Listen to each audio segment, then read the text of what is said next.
There is a ton of conversation about social media, screen time, and mental health. Studies show that social media is driving a youth mental health crisis. Other experts say screen time itself is not harmful. To get more context on the research, psychiatrist Dr. Joshua Weiner joins us with what the science actually says. Thanks for joining us. This is a huge topic for so many people, not only parents, but society. What are top researchers actually concluding about social media and teen mental health? So it really just depends on the study that you look at. So there have been really two big studies that I think people are referring to. One was done by the American Psychological Association about a year ago, and that just asked this general question: how much time do you spend on social media to teenagers? And then they tried to see whether there was any sort of correlation between the amount of time and increased rates of depression and anxiety. And what they found actually was that there really wasn't a very strong correlation.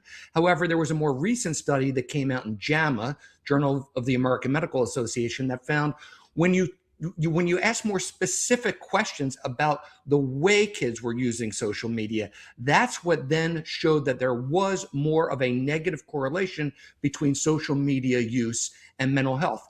And so it really depends on the questions that you're asking. So when they were looking at this JAMA study, what they were saying is, what type of use are you doing? Are you just mindlessly doom scrolling? Are you doing this alone? Or are you socializing when you're doing the social media?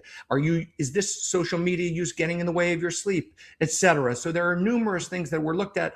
I believe that in general, the majority of the studies are showing that social media use has a negative impact on mental health. But I do think it's important to note that that correlation might not be as strong as some people think.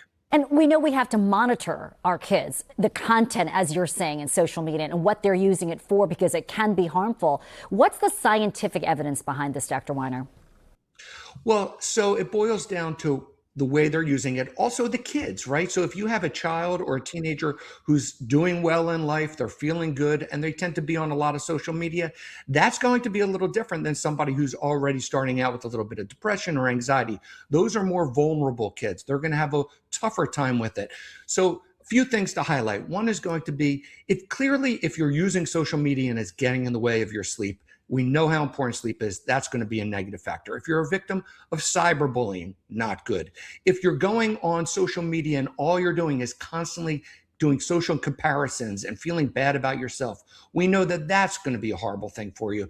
So again, it really boils down to the way you're using it.